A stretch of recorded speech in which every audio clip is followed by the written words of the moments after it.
பார்த்தோம்னா first trip வந்து பார்த்தோம்னா நுங்கம்பாக்கம் எடுத்திருக்கோம். கொஞ்சம் இன்டர்சிட்டி தான், கொஞ்சம் லாங்காக தான் பார்த்தேன். 2 ட்ரிப்பு மிஸ் ஆயிடுச்சு. ரேபிட்டோல வந்து 1200 மிஸ் ஆயிடுச்சு. ஈஸியாக பக்கம் வந்துச்சு. இன்னொரு ட்ரிப்பும் ரெண்டில் விழுந்துச்சு ஊப்பரில், அதுவும் மிஸ் ஆயிடுச்சு.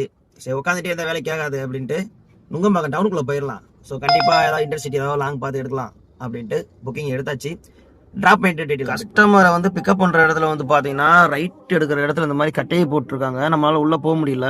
கஸ்டமர் லொக்கேஷன் வந்து பார்த்தீங்கன்னா 240 மீட்டர் தான் காமிச்சிச்சு. ஸோ அவங்க நடந்து வர முடியுமான்னு கேட்டேன். இல்லைங்க வர முடியாது, ப்ரெக்னெண்ட்டாக இருக்காங்க, அவ்வளோ நடந்து வர முடியாது அப்படின்ற மாதிரி சொன்னாங்க.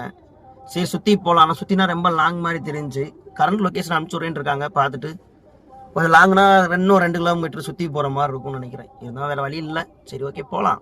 சுற்றி போகலான்னு பார்த்தோம். அதுக்கப்புறம் வந்து அவரே ரிட்டர்ன் கூப்பிட்டாங்க. நானே மெயின் ரோட்டுக்கு வரேன் பிரதர், வந்து நானே வழி காமிச்சு கூப்பிட்டு வரேன், நானே வரேன், வெயிட் பண்ணுங்க அப்படின்னாரு. இப்போயே வந்து பார்த்தீங்கன்னா பிக்கப் பண்ணுறதுக்கே வந்து பார்த்தோம்னா 20 நிமிஷத்துக்கு மேலே ஆகிப்போச்சு. டைம் வேஸ்ட் ஆகுது நிறையா. இந்த மாதிரி இடத்துல நிறைய பேருக்கு பயங்கரமாக டென்ஷன் ஆகும், கட்டுப்பாகும். கேன்சல் பண்ணி விட்டு போகணும்னு தோணும். எனக்கு அப்படித்தான் தோணுச்சு. ஏன்னா கேன்சல் பண்ணி விட்டு போகணும் தான் தோணுச்சு.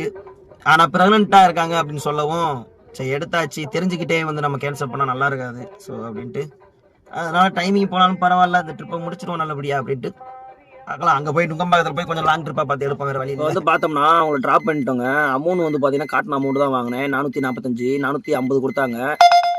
நான் எக்ஸ்ட்ரா எதுவும் அவங்ககிட்ட கேட்கல. ஆனால் நமக்கு வந்து இதில் வந்து தேவையில்லாமல் 1 மணி நேரம் வேஸ்ட் ஆனது தான் மிச்சம். 1 மணி நேரம் மேக்ஸிமம் 3/4 மணி நேரமாவது வேஸ்ட் ஆகிருக்கும் கன்ஃபார்மாக. ஆனால் இந்த மாதிரிலாம் சில டைம் நடக்கும். வண்டி ஓட்டுறதுக்கு இன்ட்ரெஸ்ட் இருக்காது, கடுப்பு வரும், கோவம் வரும், என்னென்னமோலாம் வரும். ஸோ அதெல்லாம் வந்து போட்டு யோசிக்காமல் விட்றா அடுத்த ட்ரிப்பில் பார்த்துக்கலாம் அப்படின்ற மாதிரி தட்டி விட்டு போய்கிட்டே இருங்க. அப்புறம் தான் ஓட்ட முடியும். ஓகே, இந்த ட்ரிப்பு வந்து முடிஞ்சு. நான் இதுக்கு ஸ்க்ரீன்ஷாட்டும் இன்க்ளூட் பண்ணுறேன், எவ்வளோ என்ன ஏதுன்ட்டு பாருங்கள் நீங்களே. அடுத்த ட்ரிப் என்னன்ட்டு வெயிட் பண்ணி பார்க்கலாம்.